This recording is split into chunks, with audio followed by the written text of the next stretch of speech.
Hey, what's going on, everybody? Welcome back to Man Views.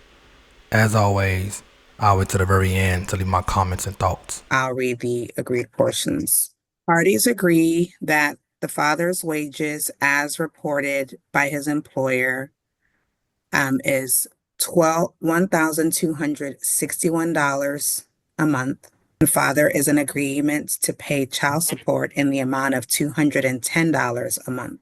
Father has no other children, and father is in agreement to pay medical support at $113 a month. Child is currently on the government plan. The contested issue pertains to possession and access, so I will take testimony. Is that a pleading that we've had before us today?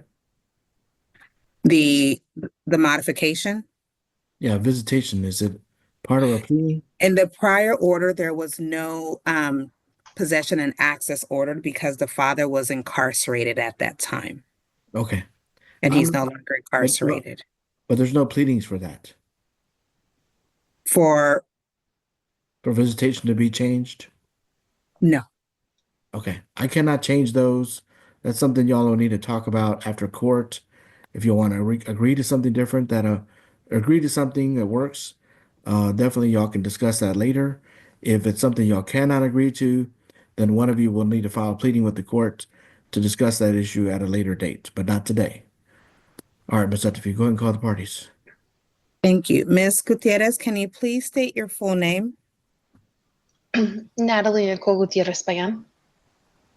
Can you please state the name and the age of your child? Victor Jacobs Jr. Date of birth is 11/17/2017. He is 7 years old. Thank you, ma'am. Did you hear the agreed portions that I read? Yes, ma'am, I did. Okay. And is that still your agreements? Yes, ma'am. Do you believe they're in the best interest of your child? I do, yes, ma'am. Okay. And are you asking the court to accept it today? I am. Thank you. Pass the witness, Your Honor. Mr. Jacobs, can you please state your full name? Victor Emmanuel Jacobs. Mr. Jacobs, did you hear the agreed portions that I read? Yes, ma'am. Are those portions still your agreements? Yes, ma'am. And you believe they're in the best interest of your child? Yes, ma'am. And are you asking the court to accept it today? Yes, ma'am. Okay. And sir, you understand that you didn't file any pleadings to address possession and access at this time? Yes, ma'am. And so those matters are not before the court. Yes, ma'am. Pass the witness, Your Honor. All right, I'll approve your agreement. Ms. Gutierrez, about to let you leave. We raised your hand. What do you? Yes, Your Honor. I just wanted clarification for Mr. Jacobs' side that as of today, there is nothing in our court order that suggests that he should have visitations, and should he want visitation with his son, he needs to file a plea hearing. Well, it's kind of two things here. We want to do things easy. Nobody wants to have to go to court. Nobody wants to hire attorneys. Costs money and time. And the result's going to be, unless there's a really good reason other than I just don't want to, they're going to give Mr. Jacobs visitation. So the easy answer is talk to Mr. Jacobs. Your child wants to visit with Mr. Jacobs. I don't know all the facts of what's happened before. I doubt that unless Mr. Jacobs was a danger to the child, then he's going to get visitation. So make this easy. Your child wants to visit his father, even if you say he doesn't. I don't believe that. A 7-year-old wants to visit with Mr. Jacobs. Figure something out that's easy, that works for both of you. If you need to do it a little bit at a time, like maybe a few hours at a time, instead of a whole weekend to start off, that would be fine. The child is with a stranger every August, and you leave them there 40 hours a week, and that's a teacher. So why not have the child be with father for a weekend? Okay, so y'all need to figure it out on your own. If you have to come to court and there's really no reason, they may give Mr. Jacobs even more visitation. So, easy way, figure it out yourselves. The child wants to visit, And if you want to have to meet at a public place, you can do that, but for the exchanges. But there really aren't a lot of limitations here anymore with a 7-year-old. So figure it out yourselves. If you can't figure it out, then you have to come to court and you might not get the result you actually want. Okay, and So just for just like I said, I'm clarification, trying to encourage you. it's not to prevent him from visiting his father. That is fine. My question is, in our current hearing, I guess as far as our current order, it does not state there that there's any sort of visitation rights to Mr. Jacobs. Am I understanding that correctly? I haven't looked at your old order, but Okay. figure it Yeah. out without having to have a court order. You understand I- that? Well, there was history of domestic violence, sir. So because of that, I But to would the like child, not to the child, no, sir. okay, then it has nothing to do with the child. Okay, So as far as the there are schedule, ways, there are ways to figure it out, like meeting at an exchange location so that you're safe and he's safe, and exchange a child, and the child goes to Mr. Jacobs. Mr. Jacobs yes. brings the child back to that exchange location. And we want to make sure you're safe, definitely. But unless he hurt the child, there's really no other reason. He doesn't, I guess my thing is I'm not trying to prevent him from visiting. My son doesn't have a relationship with Mr. Jacobs at this time, and I think he can somewhat agree to that. He's been incarcerated since my child has been a year and a half. So ultimately, there's some, rebuilding that needs to be done. But I would like for something to be in the order. So you're suggesting that we revisit this to have that modified in that order, or does Mr. Jacobs have to do that, or do I have to do that to When are you show? going to have to hire an attorney? Got it. Who Okay. who wants to pay $1,000, $3,000, $5,000 to do that when y'all can talk it out? Ms. Gutierrez, Uh, what you have to be is you have to be more open than where you were before. Okay, this is not a stranger, even though he hasn't visited. He is his dad. It's not going to take long for a 7-year-old to know that this is his dad. It's probably going to take about 5 minutes. Okay, can I so say something, Your we're Honor? not talking about a 1-year-old. We're talking about a 7-year-old. Okay, so a 7-year-old, like I said, visits with a stranger that you never met before every August, and No, you I trust that understand. person. So in So this let case, Mr. Jacobs visit. There's nothing else to talk about. Let Mr. Jacobs visit. Figure out a schedule. Put it in writing. If you want to put it in a text or an email so that y'all both have no confusion about it, go ahead. But you need to make it more accessible for Mr. Jacobs to visit, period. You telling me that there's other reasons. I understand those reasons. I'm not trying to say they didn't happen, but those are excuses as to why Mr. Jacobs is not being allowed to visit. So when it still comes back to maybe you're not letting him visit. Maybe there's some things you need to see, like maybe him take a drug test or something. I don't know. But that's a one-time thing that he can do. But that's something y'all need to talk about. Again, try to do it on your own without having to come to court. Because in the end, if you never get this done, your child's still going to want, as a 17-year-old, to know who his father is. And he's going to blame somebody for not doing it. And it's probably going to be the person that's taking the child away. Okay? So figure it out on your own. You need to stop thinking about what's best for me and what's best for the child. So let's figure that out. Talk about it after court so that y'all can get that done. All right, thank y'all. Y'all can press leave to exit out. Thank you. All right, let's get straight to it. Number one, I'm glad y'all watching these kind of videos and see the type of mothers these dads be dealing with, right? This mom here talking about, hey, can you explain to the father that there has to be something in the court order saying that you can visit your child? Ma'am, what? And I'm glad this judge, at least for this particular court hearing, didn't fall for this mother BS. It's like, bruh, why do we have to, like you said, why should we waste money and time going to court for a child to get to know his father?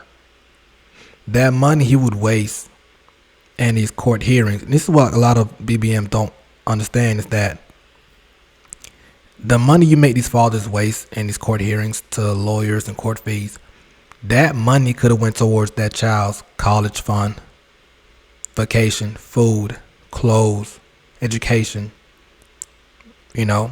toys, fun activities, or whatever else that costs money. That money could have went towards that child. When you bring a parent, a father, go to court on something so minor that we both can really complete outside of the court, you are being selfish. This kind of mom is the kind of mom that always going around saying, why don't dads fight for their kids? Because if you put it like in a nutshell, that's what she was saying. She want that man to fight. Why? Why is it always got to be a fight? We don't got time for that. Life is too short. We got other things going on. A man just came out of being incarcerated. Why? Why make him go through all that? And I'm glad that the judge said, if you make him go through that court route, he might even get more than you would give him outside the court route. Because if you guys sit down and agree, you could say, you know what, you would only get 4 hours. That's still bad. You should get more than 4 hours. But let's just say, if she want to be petty, fine, you only get 4 hours a day or every other week, whatever, every weekend. And if they go to the courtroom, they'll say, listen, there's no reason why the father shouldn't have the entire weekend or more days. So I'm glad the judge, didn't fall for her BS. And also, fathers, quick little tip. The father almost messed up. Not too much. When you see a judge inside of a hearing going towards the mother and really speaking on your behalf, fathers, let him speak. Let him cook. Do not interrupt. There's no one in that court hearing that can, if he's talking very highly of you or talking in a good sense to make things go your way, there's no one else better than the judge to do that for you. Because that's the main guy or main woman that's going to decide the outcome. So if he's saying, let the man see his fault or see the kid, there's no reason why he shouldn't see the kid. Stop the excuses. If he's saying that for you, let him speak. And the father always talking about, oh, a judge cannot. No, be quiet. Let him cook. And of course, as always, like y'all seen a lot of these hearings, it's the common thing you always hear is DV. That's, like I said, child abuse, and DV is all they go to. That's why you kind of saw me roll my eyes like, of course. But nevertheless, though, I like how the judge said, listen, that's between y'all. Whether or not that happened or not, because there's no confirmation here, that's between y'all. That's not with the child. Another thing that the judge said is, which was very key, he said, a 7-year-old, it won't take that long for that 7-year-old to know, okay, this is daddy. 5 minutes. Max, maybe a day, but 5 minutes. Hey, I'm your dad. I was in jail for a long time. I'm out now. Sorry, I couldn't, whatever, be here. But here I am. Let's build. And the thing is, he's not too late. The child's 7 years old. He's not too late for, as long as he's very active in that child's life, that child grow with a father, and he'll forget the first 7 years of his life. Not completely, though. Not completely. But it'll be all fuzzled out. As long as the man is extremely involved, and hopefully the mother let him be involved. Look like she really won't. But as the child get older and the father's involved, he'll know, okay, this is dad. And the 7 years that he missed, it'll be rewired into like the new years as that child grows older with the father. But y'all moms that don't like this, not all y'all, there are great moms out there, but these BBMs, bitter baby mamas, listen, man, stop with all the make the father go into court and with the, oh, he gotta fight for the kid. No, he does not. No, he does not. Stop. Set a thing outside of the courtroom. Okay, at the end of the day, these judges, these lawyers, they're gonna go about their ways, make their money, and it'll be just y'all two stuck with the child. When the child gets sick, y'all can't call the lawyers. Y'all can't call that judge. When the child, something happens to the child, y'all will be responsible. To the moms that are bitter, don't be so bitter to the point where you make your life harder raising that child. As a parent, why would you not want to take off some of that load and let the other parent co-parent? You so bitter, you don't want the father to help you with the load? Hey, take the kid for this weekend. Take this kid for this week. Let me get myself together. Let me give him some self-care going on. Here, go with your father for the week. Or go with your father for the day. Why would you not want that? Now, regarding the child support portion, I mean, of course, like they said, I mean, he had no lawyer, so they had to agree on something outside of court, it sounds like. But if I was him, what I would have done in this situation is, okay, what's her income? I mean, was that calculated? Because the lady right here, she didn't say nothing about her income. She just spoke about his income. What is her income? Fathers, if y'all go into court, her income matters too. And if she doesn't have any income, she says she's unemployed, find out for how long she's been unemployed for. Is she receiving unemployment checks? If not, okay, so in the state that you're in, get her income imputed. Like, what is that state hourly wage? How much? 14, 15, 16? Well, count that as her income.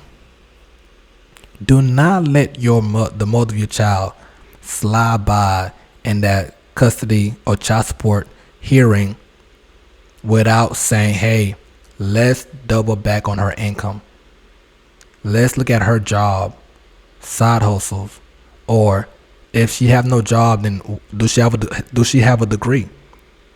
Did she go to college? Why can't she go to work? Why can't she have a job? From her degree, for example, she can be making this much money.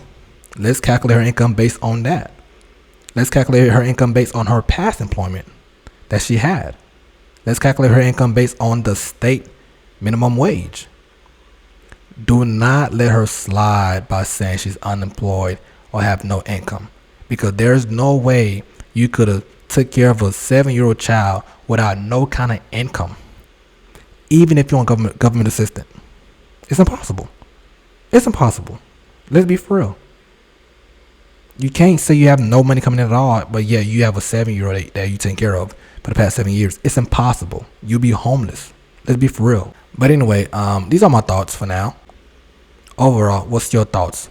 Was the judge fair? Was the judge good? Not good?